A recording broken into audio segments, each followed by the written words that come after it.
How you doing? The good captain here, wishing everyone a merry Samhain and a happy Halloween. And I'm going to be making a mimic out of a small craft store type treasure chest box here. In fact, I believe in the States here you can even get these at Dollar General for not more than a few dollars. We won't know because I just ripped the tag off.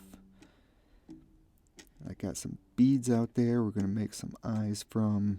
Got the Sculpey, that's the translucent Sculpey. We're going to be making some teeth and some claws out of that. So now I'm just going to knead the clay real well and roll out a whole bunch of those until it looks like we have more than we need.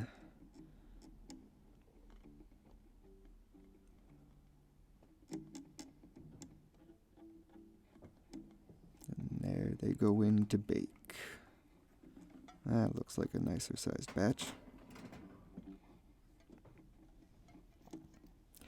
All done, and now you can see how they look nice and organic. That translucent Sculpey.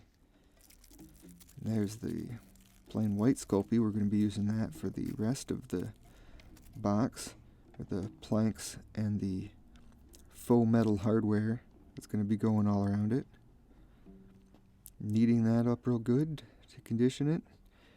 Rolling it out with a spray bomb can a little bit there. And now you can see I'm using some skewers to obtain a very even thickness of rolled out clay. The planks I'm putting on there, I don't mind nearly as much about those. Those are going to be way more organic. Now I'm just using regular PVA wood glue instead of Bacon Bond to attach the Sculpey to my project. I've done this on numerous projects with very good results, other than I will tell you that any exposed glue will look far more burnt than Bacon Bond will, so bear that in mind if you get sloppy with your glue. Now putting some clay on the top there. We can start forming things out. And I'm going to want to see where the hinges are going to fit. We're going to replace the hinges that came on the box with a little more heavy-duty hinges, because this is going to be a heavier box with all the Sculpey once it's all done. And considering it's a gift, we certainly don't want to break it on anybody. Now I'm adding some detail to the wood planks, just using the tip of a skewer there. Also using some skewers to fit in between, because we're going to make some room for the gums and teeth. Make sure we got plenty of space and still have it closed nice and squarely. And I'm making the faux metal hardware there. That strapping that's going along the top, fitting the hinges in, because those are going to go on top of that too. And we'll have our screw holes all nice and done in our Sculpey after it's baked. We don't have to worry about drilling or anything. It's outstanding. You can take it apart and put it back together again repeatedly. Just trimming everything up, making it look real nice. And adding some corrosion and rusty texture to that hardware, making sure it closes nicely. Now here I am being incredibly dangerous, so absolutely nobody do this, which is sticking plastic beads up into a drill bit. Do not do anything I do at home except at your own risk, or it gets dangerous. But there we are, drilled out some irises to make the eyeballs. I like how it's looking. Now we're using some more PVA to add on the gums for the inside and encasing the teeth in them like so. Now I'm going to do this a whole bunch and put some teeth scattered all over the box, including the sides and everything. And we're going to continue to fit and make sure that it closes nicely as we sculpt everything along the way.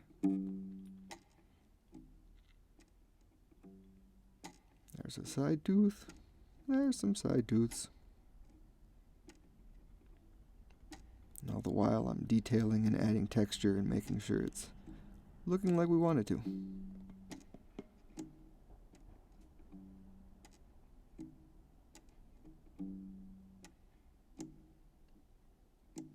This is a rather long teeth clip, honestly.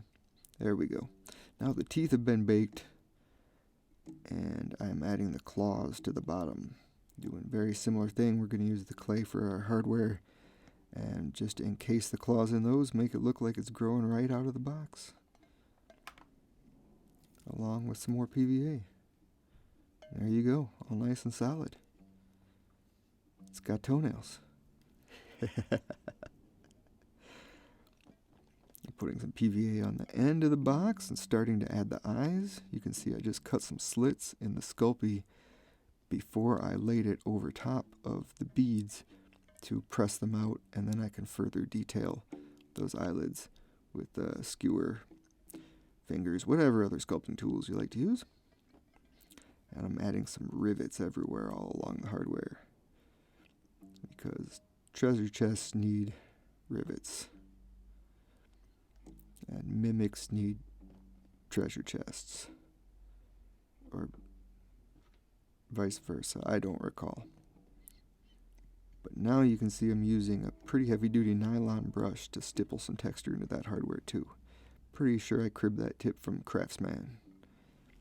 And if you have not watched Craftsman, I'm amazed, but check him out.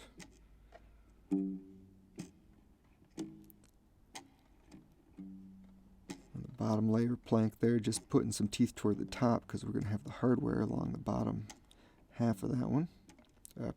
Teeth, eyeballs, whichever, you know, rivets.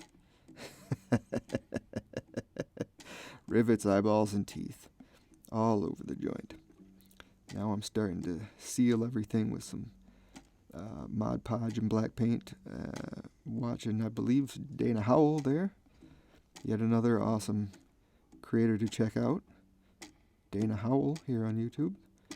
Got it all sealed up. I'm going to be ready for base coats.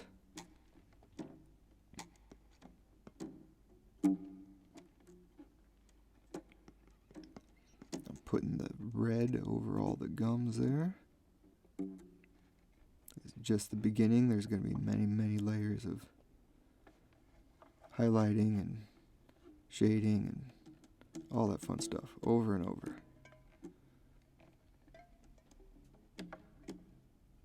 Because that's how art works.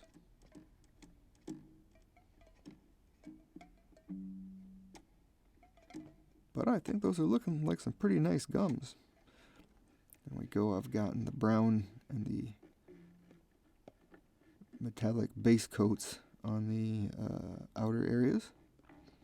I'm adding in some red around all the eyeballs, giving them a little more organic look.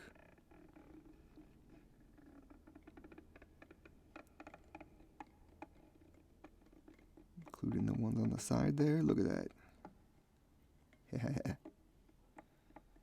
Ick. I love it.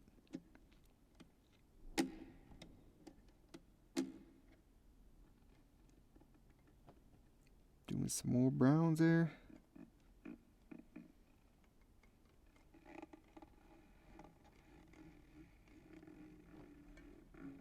And highlighting, because we're going to dull this down a whole lot with all our weathering and washes. So we're going to highlight it up to pretty light.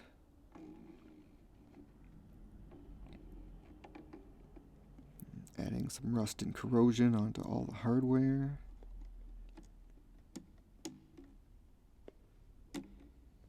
Gotta make it nice and rusty, because again, treasure chests, you know.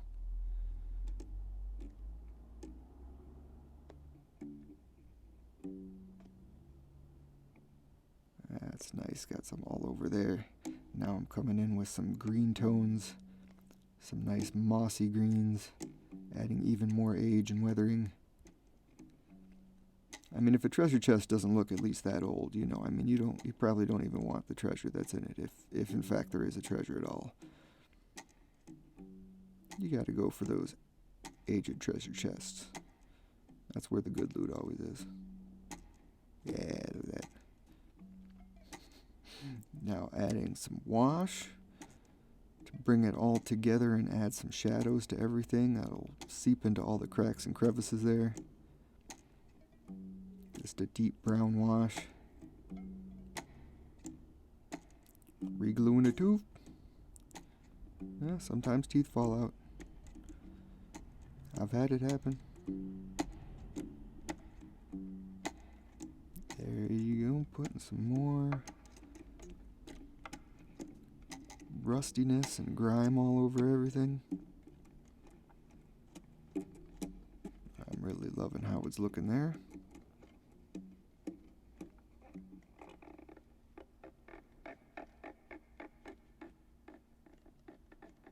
More and more layers of highlights and shading. Now I'm adding some color shift paint to all the irises, which gives a really nice lifelike effect once they're all finished up.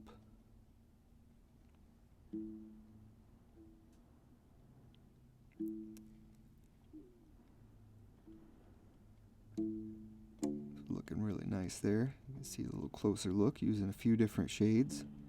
Give it some more variety. And just boop, just dab it right in there. And the bead holes keep for a nice pupil. It's like magic. Awesome. Adding the hinges at the end once everything's all ready to go together. And now here's my favorite part. Using a skewer to dab a little resin in those eyeballs. Make a nice lens for all of them. Ick. Nice and organic. Resin's a little bubbly, but you know, it's a monster. It's got crazy eyes. And what you gonna do? And there it is, all done and ready to gift to one of my kids. I am incredibly pleased with it. Thanks for hanging out and watching with me, and hopefully we'll see you all again real soon. Much love.